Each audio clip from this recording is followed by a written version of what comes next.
Welcome to North Tees and Hartlepool Voices, telling the stories of our people and community in our trust. You're listening to NTH Voices. My name's Elliot Kennedy. With me in the studio today, I have the new joint CEO, Stacey Hunter. Welcome to North Tees NHS Foundation Trust. To start with, can I ask you to introduce yourself to our listeners? You can. Good morning, everyone. My name's Stacy. I'm super excited to join you guys in what's only a couple of days now, actually. So I start officially on the 1st of February. Just a little bit about myself. I'm originally from Hull. I have worked in the NHS now for 38 years, the last 25 of those in various different leadership roles. Spent quite a chunk of that time in Leeds for just under 20 years, and I'm joining you from being the Chief Executive at Salisbury Hospital, so quite a big geographical move because I headed south for my first Chief Exec post, but I've spent the vast majority of my personal and professional life living and working in the north of England. So what does it mean to become the first joint CEO of both North Tees and Hartlepool and South Tees Hospital Foundation Trust? Yeah, it's actually an absolute privilege. I know this is something that the two organisations have thought about and done work on over this last couple of years. So I'm really thrilled to have been given the opportunity. They are both really good trusts with some excellent services and good reputations, so lots to build on. And I'm really looking forward to working with communities where there are quite significant health needs and also some inequities in how people access care. So quite a lot for us to think about as we, I guess, lever the benefits of working collectively more than we do already. And can you explain a little bit about the vision for the joint partnership between the two trusts? Yeah, as I say, it's very early days because I've not actually started yet. And my style, I guess, and preference will be to work and build that vision with people who work in our services. So I have some thoughts about how you build on the best of both organisations. And as I've referenced already, something about how we get more equity for the communities that are served by both of the trusts.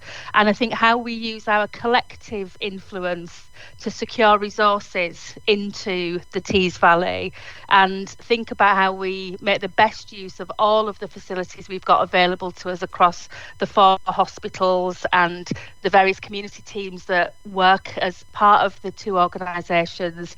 And then there's something for me about working really closely with our partners. So our colleagues in the local authorities, who obviously know those communities really well, but our broader partners in education, some of our universities, just to think about how we really get the benefits out of some of the things that anchor institutes, which people may not have heard of, but basically big organisations that are spending, lots of resources in the local area and really maximise the benefit of those for the people who live there.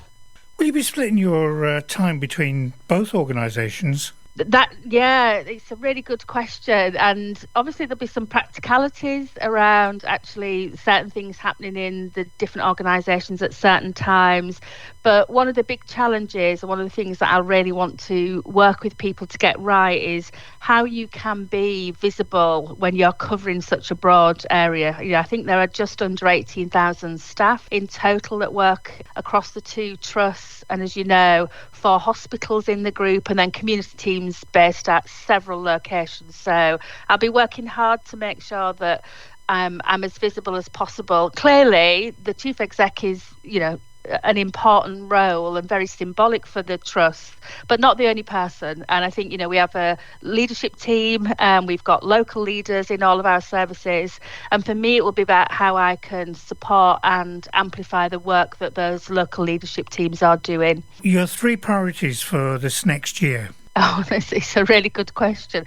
Well, my first priority is to, I guess, transition and settle well. So there is something about, although I did a lot of due diligence on the job, I don't know the area as well as many of the staff who work in your teams will. So I want to spend, time working with, people who live there and the staff, understanding what matters to people in the Tees Valley. I think then there is, as I've already said, there's something about how we might create some immediate priorities around making sure that we've got equitable access to services for people, whether they're living in Hartlepool or across in Northallerton and everywhere in between, because I suspect there are some differences in that approach that have just grown up with the two separate trusts over the years. And then thirdly, I want to make sure that we've forged really good partnerships with some of those other partners I've already mentioned. You know, health doesn't operate as a kind of island just in hospitals or our community health teams. We're part of a much broader set of partners to really secure the benefits for the people that live in the local area. If you want our colleagues to take one key message from the conversation, what would it be? Ooh, that's an interesting question. As I've highlighted, I think there are some excellent services and practices in both the two trusts from what I've been able to gather today.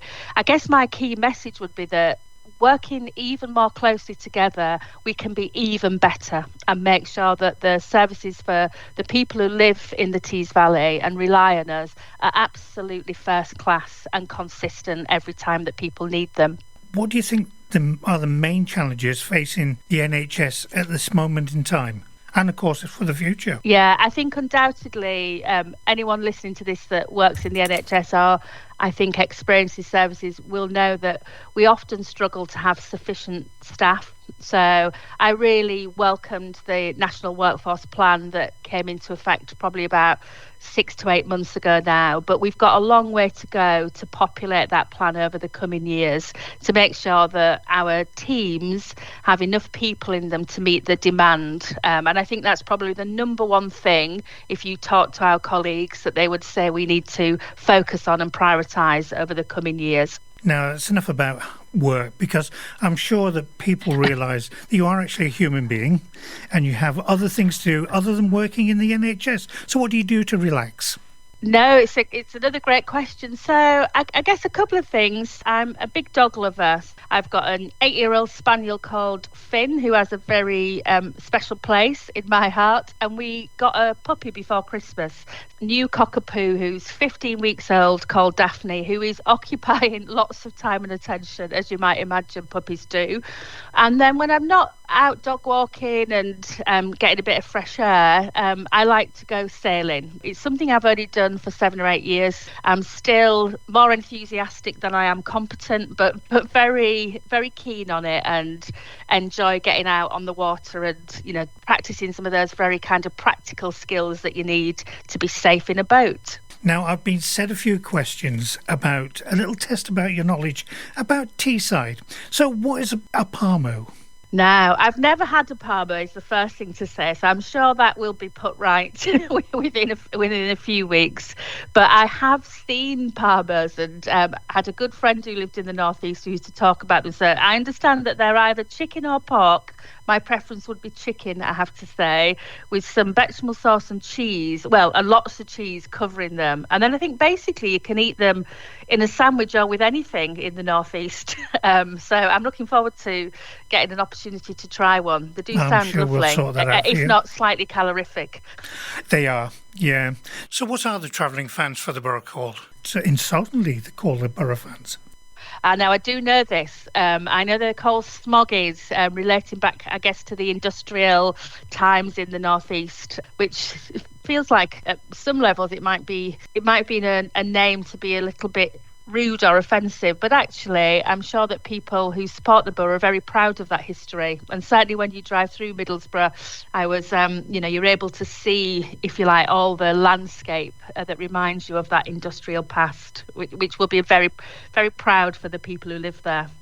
Now, of our local regions, who do you know? We've got comedian Bob Mortimer, local or not? Local.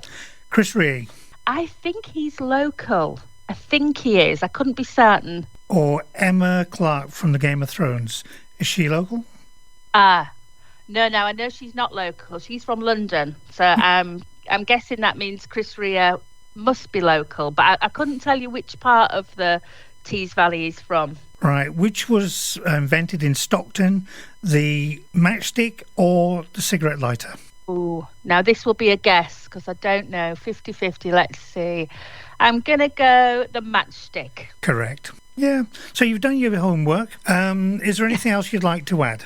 All I would want to add is that I'm really looking forward to getting started. I've had opportunity to meet a few people in the team, but obviously not very many yet. So I start in a couple of days and look forward to getting out and about and meeting some of the staff that work in the teams, which is always the absolute best part of the job, to be honest. Right, well, I'll call an end there. Thank you, Stacey, for talking to us, and we look forward to having you down in the studio in the very near future. Lovely. Thank you very much. All right, then take care. Thank you for joining us. Till next time, you've been listening to NTH Voices.